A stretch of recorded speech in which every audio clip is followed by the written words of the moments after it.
کہ اگر کوئی سمجھے تو یاد رکھے کہ کبھی بھی لڑکیوں کو قتل نہیں کرنا چاہیے، کہ جیسے کہ پہلے لوگ غریبی کی وجہ سے لڑکیوں کو قتل کر دیا کرتے تھے، اور وہ مالدار کہ جو شرم کی وجہ سے، عار کی وجہ سے بیٹی کو شرم سمجھتے تھے، عار سمجھتے تھے اور اپنی لڑکیوں کا قتل کر دیتے تھے۔ آئیے میں آپ کو بتاتا ہوں اسلام کیا کہتا ہے۔ ان بچیوں کی، ان بہنوں کی اگر کوئی پرورش کرے، اگر ماں باپ دنیا سے چلے جائیں، اگر اللہ کسی کو بہنوں کی پرورش کا موقع دے یا بیٹیوں کی پرورش کا، تو اسلام اسے کیا دیتا ہے، صلے میں اسے اجر کیا ملتا ہے۔ حدیث پاک سنیے، حضرت عبداللہ بن عباس رضی اللہ عنہما سے روایت ہے کہ اللہ کے محبوب علیہ الصلوۃ والسلام نے ارشاد فرمایا کہ جس شخص کی بیٹی ہو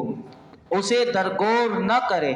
اسے ذلیل نہ سمجھے، فرمایا کہ اپنے بیٹے پر اس کو ترجیح نہ دے، اللہ رب العالمین اس کو جنت میں داخل کرے گا۔ بعض لوگ بیٹی کو ترجیح نہیں دیتے، بیٹے کو ترجیح دیتے ہیں۔ یہاں اسلام سکھا رہا ہے کہ بیٹی کو یعنی ترجیح بیٹے کے اوپر نہ دے، تو فرمایا یہ تین کام نہ سمجھے، نہ اسے ذلیل سمجھے اور اپنے بیٹے پر اس کو ترجیح نہ دے اور نہ اسے قتل کرے، اللہ رب العالمین ایسے شخص کو جنت میں داخل کرے گا۔ دوسری حدیث پاک حضرت ابو سعید خدری رضی اللہ تعالی عنہ سے روایت ہے کہ اللہ کے محبوب علیہ الصلوۃ والسلام نے ارشاد فرمایا کہ جس کی 3 بیٹیاں ہوں یا 3 بہنیں ہوں، اس کی یا 2 بیٹیاں ہوں یا 2 بہنیں ہوں، وہ ان کے ساتھ اچھا سلوک کرے، ان کے معاملے میں اللہ سے ڈرے، تو میرے آقا فرماتے ہیں اس کے لیے جنت ہے۔ یعنی بہنوں کے ساتھ حسن سلوک کرنا یہ جنت انسان کو دلا سکتا ہے۔ بعض لوگ ایسے ہوتے ہیں شادی کے بعد اپنی بہنوں کو چھوڑ دیتے ہیں،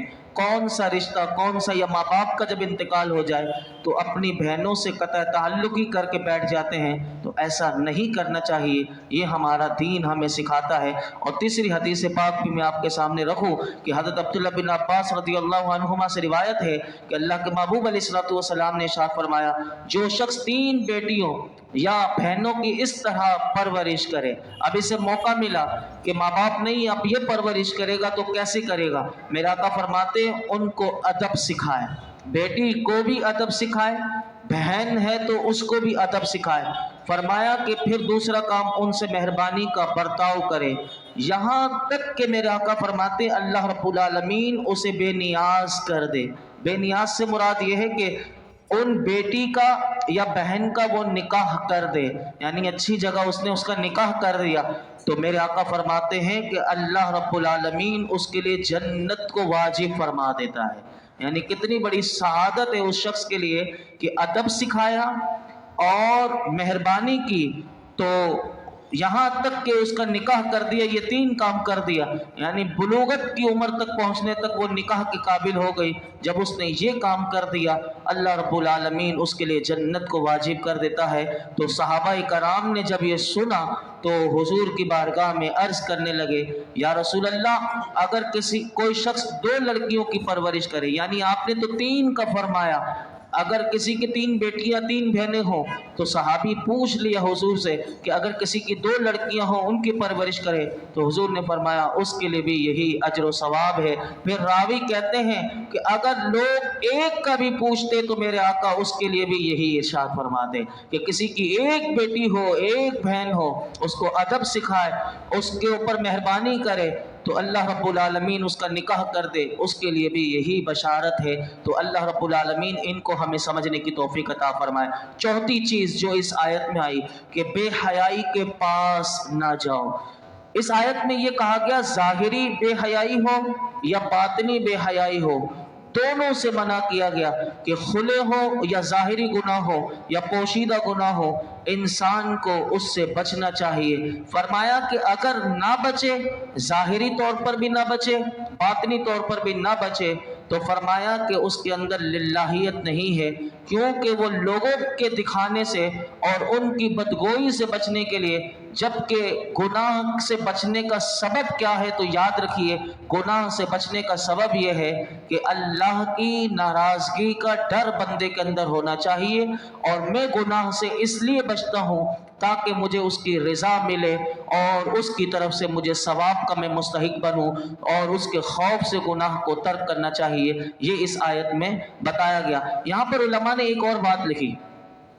کہ انسان ظاہر میں تو نیک نظر آئے، سب کو بڑا نیک نظر آ رہا ہے، اور چھپ کر وہ گناہ کرے، تو کہا کہ اس کے اندر تقوی ہے ہی نہیں، بلکہ وہ ریاکار آدمی ہے، کہ جو لوگوں کو تو بڑا نیک نظر آتا ہے لیکن جب تنہائی میں ہوتا ہے تو گناہ کرتا ہے، تو کہا ایسا شخص ریاکار ہے۔ تو یاد رکھیے کہ تقوی کی تعریف یہی ہے کہ ظاہر ہو یا باطن ہو، خلوت ہو یا جلوت ہو، ہر حال میں بندے کے دل میں اللہ کا خوف ہونا چاہیے۔ لوگوں کے سامنے نیک اعمال نظر آتے ہیں، اور تنہائی میں اگر بندہ گناہوں پر بے باک ہو جائے تو میرے آقا اس کے بارے میں کیا فرماتے ہیں، سنیے حدیث پاک کہ اگر بندہ تنہائی میں گناہ کرے اور لوگوں کے سامنے بڑا نیک نظر آئے، اس کے بارے میں میرے آقا کی حدیث پاک سنیے، قیامت کے دن ایسے شخص کا کیا ہوگا۔ حضرت عدی بن حاتم رضی اللہ تعالیٰ عنہ سے روایت ہے کہ اللہ کے محبوب علیہ السلام نے ارشاد فرمایا، قیامت کے دن کچھ لوگوں کو جنت کی طرف لے جانے کا حکم ہوگا، یہاں تک کہ وہ جنت کے قریب پہنچ کر اس کی خوشبو سونگیں گے، اس کے محلات کو دیکھیں گے، اور اس میں اہل جنت کے لیے جو اللہ نے جو نعمتیں تیار کی ہیں ان نعمتوں کو وہ دیکھ لیں گے، تو ندا دی جائے گی، انہیں جنت سے لوٹا دو کیونکہ ان کا جنت میں کوئی حصہ نہیں۔ جب یہ ندا وہ سنیں گے تو ان کو ایسی حسرت ہوگی، ایسی حسرت کے ساتھ میرے آقا فرماتے ہیں کہ وہ لوٹیں گے کہ اس جیسی حسرت انہیں اس سے پہلے وہ فرمایا کہ کبھی نہ لوٹے ہوں گے۔ پھر وہ اللہ کی بارگاہ میں عرض کریں گے، یا رب اگر تو اپنا ثواب اپنے اولیاء کے لیے، اپنے نیک صالحین کے لیے جو تو نے جنت تیار کی تھی، فرمایا کہ اگر تو ہمیں وہ دکھانے سے پہلے فرمایا کہ تو ہمیں جہنم میں داخل کر دیتا تو یہ ہم پر زیادہ آسان ہوتا۔ اب اللہ رب العالمین ایسے لوگوں کو جواب ارشاد فرمائے گا، میں نے ارادتاً تمہارے ساتھ ایسا کیا، اور کیوں کیا؟ فرمایا کہ اس وجہ سے کیا کہ جب تم تنہائی میں ہوتے تھے تو بڑے بڑے گناہ کر کے میرے ساتھ اعلان جنگ کرتے تھے، اور جب لوگوں سے ملتے تو بڑے عاجزی اور انکساری کے ساتھ ملتے، تم لوگوں کو اپنی وہ حالت دکھاتے تھے جو تمہارے دلوں میں میرے لیے نہیں تھی، تم لوگوں سے ڈرتے تھے، تم مجھ سے نہیں ڈرتا تھا، تم لوگوں کی عزت کی پرواہ کرتا تھا، یعنی لوگ کی عزت کرتے تھے، فرمایا کہ تم لوگوں کی عزت کرتے اور تجھے میری عزت کی پرواہ نہ تھی، یعنی میری عزت نہ کرتے تھے، تم لوگوں کی وجہ سے برا کام کرنا چھوڑ دیتے تھے لیکن میری وجہ سے تم برائی نہ چھوڑتے تھے۔ آج میں تمہیں اپنے ثواب سے محروم کرنے کے ساتھ ساتھ اپنے عذاب کا مزہ بھی چکھاؤں گا۔ الامان والحفیظ، اللہ ہمیں تنہائی میں گناہ سے بھی محفوظ فرمائے اور ظاہری طور پر بھی گناہ سے محفوظ فرمائے۔ یاد رکھیے کہ جو گناہ اللہ کے خوف کی وجہ سے چھوڑ دیا جائے اس کے بارے میں میرے آقا فرماتے ہیں، حضرت ابو امامہ رضی اللہ تعالیٰ عنہ سے روایت ہے کہ اللہ کے محبوب علیہ السلام نے ارشاد فرمایا کہ جو شخص کسی حرام کام پر قادر ہوا، یہ حضرت قتادہ رضی اللہ تعالیٰ عنہ روایت کرتے ہیں، حضور فرماتے ہیں کہ جو شخص کسی حرام کام پر قادر ہوا پھر صرف اس وجہ سے اس نے چھوڑ دیا اس حرام کام کو کہ اللہ کے خوف کی وجہ سے چھوڑ دیا، تو میرے آقا فرماتے ہیں اللہ رب العالمین آخرت سے پہلے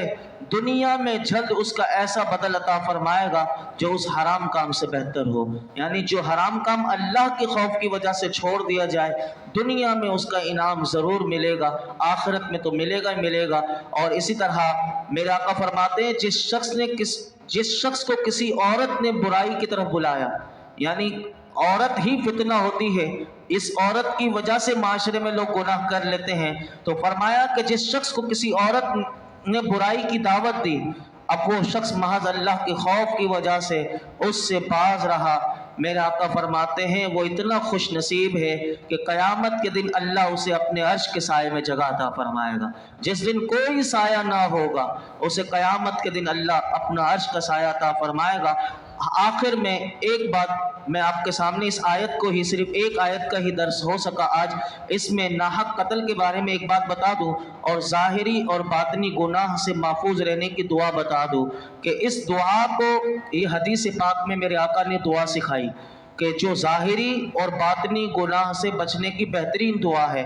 یہ ہم تمام مسلمانوں کو یاد ہونی چاہیے اور اپنے معمولات دعا میں اس دعا کو شامل کرنا چاہیے۔ بہت آسان دعا ہے، میں آپ کے سامنے رکھتا ہوں، اگر یاد ہو جائے تو صحیح، ورنہ انشاءاللہ بلیک بورڈ پر لکھوا دوں گا تو آپ بلیک بورڈ سے یاد کرتے رہیے گا تو آپ کے لیے آسانی ہو جائے گی۔ میں سنا دیتا ہوں آپ کو دعا۔ حضرت عمر رضی اللہ تعالیٰ عنہ فرماتے ہیں فاروق اعظم کو میرے آقا نے یہ دعا سکھائی، وہ فرماتے ہیں میرے آقا نے مجھے یہ دعا سکھائی۔ ارشاد فرمایا، حضور نے فرمایا کہو اللہم اجعل سریرتی خیرا من علانیتی واجعل علانیتی صالحا اللہم انی اسألک من صالح ما تؤتی الناس من المال والاہل والولد غیر الضال ولا المضل۔ اب اس کا ترجمہ دیکھیں کتنا پیارا ہے۔ اس کا ترجمہ ہے اے اللہ میرے باطن کو میرے ظاہر سے اچھے کر دے، یعنی میرے باطن کو میرے ظاہر سے بھی اچھا کر دے اور میرے ظاہر کو نیک اور صالح بنا دے۔ اب جو دعا کا آگے کا حصہ ہے، اے اللہ میں تجھ سے لوگوں کو عطا کی جانے والی بہترین چیزیں یعنی مال، اچھا گھر بار اور وہ اولاد مانگتا ہوں کہ جو نہ خود گمراہ ہو نہ دوسروں کو گمراہ کرے۔ کتنی زبردست دعا ہے۔ ایسی اولاد مانگتا ہوں کہ جو گمراہ بھی نہ ہو اور جو دوسروں کو گمراہ کر کے بھی گناہ اپنے اوپر نہ لے، اور ایسا مال مانگتا ہوں، اچھا گھر بار مانگتا ہوں اور وہ اولاد مانگتا ہوں کہ جو نیک ہو، یعنی جو بخشش کا ذریعہ بن جائے۔ کتنی پیاری دعا ہے، تو اس دعا کو بھی یاد کر لیجئے گا۔ اور اسی آیت میں فرمایا کہ جس جان کی اللہ نے حرمت رکھی اسے ناحق قتل نہ کرو۔ یاد رکھیے کہ جس نے کسی کا قتل کیا، جیسے کہ آج ہم دیکھ رہے ہیں ڈاکو آئے دن دہاڑے لوگوں کو مار رہے ہیں۔ آج پستول سے کسی بیٹے کی شادی 2 دن ہوئی، ابھی ایک حال میں ہی کئی ایسے کیسز اسی ہفتے میں ہمیں نظر آئے کہ صرف چند ٹکوں کے لیے لوگ اب جانوں سے مار رہے ہیں، اور وہ اس کی نئی شادی 2 دن ہوئی تھی، اس کو مار دیا۔ آئے دن لوگ چوری کر رہے ہیں، بجلی کے میٹروں میں سے وہ تار چرا کر لے جاتے ہیں، یا اس کو پکڑ لیا جائے تو لوگ آج کسی کی بائک چھینتے ہوئے اگر کوئی مزاحمت کر لے تو سامنے سے قتل کر دیا جاتا ہے، صرف اس پیسے کے لیے۔ اگر کوئی کسی کا قتل کرے، ایسے لوگوں سے بچنا چاہیے اور ایسے لوگوں کی صحبت سے بھی دور رہنا چاہیے کہ جو چور ہو، ڈاکو ہو، اس کی ہدایت کے لیے دعا کرنی چاہیے۔ نہ ہو تو اللہ ایسے لوگوں کو تباہ و برباد کر دے کہ جو لوگوں کی جانیں لے لیتے ہیں۔ ان کے بارے میں میرے آقا کیا فرماتے ہیں سنیے۔ فرمایا نبی اکرم صلی اللہ علیہ وسلم نے ارشاد فرمایا آگ کو 70 حصوں میں تقسیم کیا گیا ہے، یعنی جو اللہ نے آگ بنائی ہے فرمایا اسے 70 حصوں میں تقسیم کی گئی۔ فرمایا 69 حصے قتل کا حکم دینے والے کے لیے اور 1 حصہ قاتل کے لیے ہے، یعنی جس نے حکم دیا قتل کا اس نے قتل نہیں کیا۔ میرے آقا فرماتے 69 حصے آگ کے اس کے لیے ہیں اور 1 حصہ قاتل کے لیے ہیں۔ اور فرمایا ایک اور حدیث پاک میں کہ حضرت ابو درداء رضی اللہ تعالیٰ عنہ فرماتے ہیں قیامت کے دن مقتول جس کا قتل ہوا ہوگا وہ بیٹھا ہوگا، جب اس کا قاتل اس کے سامنے سے گزرے گا وہ اسے پکڑ لے گا اور اللہ کی بارگاہ میں لے جا کر عرض کرے گا اے میرے رب اس سے پوچھ کہ اس نے مجھے کیوں قتل کیا۔ اللہ تعالیٰ قاتل سے فرمائے گا تو نے اسے کیوں قتل کیا؟ قاتل عرض کرے گا مجھے فلاں شخص نے حکم دیا تھا۔ چنانچہ قاتل اور قتل کا حکم دینے والے دونوں کو اللہ کی طرف سے عذاب دیا جائے گا۔ تو یاد رکھیے کہ یہ بہت بڑا جرم ہے، اللہ رب العالمین اس سے ہمیں محفوظ فرمائے۔ لیکن یاد رکھیے کہ حاکم اسلام قتل کا حکم دے سکتا ہے کہ جو حکمران ہوتے ہیں جن کے ہاتھ میں پورا دستور و نظام کنٹرول ہوتا ہے تو اس کے لیے قرآن و حدیث میں اجازت ہے کہ وہ قاتل سے قصاص بھی لے سکتا ہے۔ اگر شادی شدہ ہوں زانی تو ان کو رجم کا حکم، اور کوئی مرتد ہو جائے تو اس کی سزا کا حکم یہ صرف حاکم وقت دے سکتا ہے۔ عام لوگ کبھی بھی اپنے ہاتھ سے کسی کا قتل نہیں کر سکتے۔ کوئی سمجھے کہ میں اپنے ہاتھ میں لے کر قاتل کو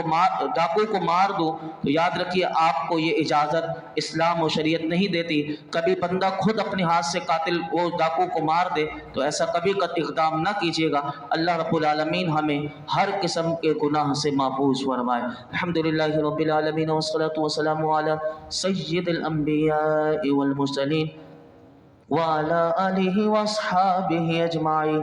اللهم ربنا آتنا في الدنيا حسنة وفي الآخرة حسنة وقنا عذاب النار۔ یا اللہ پاک جو کچھ آج ہم نے سنا اسے یاد رکھنے سمجھنے عمل کرنے کی توفیق عطا فرما۔ اے رب کریم ہر قسم کے گناہ سے بچنے کی توفیق عطا فرما۔ اے رب کریم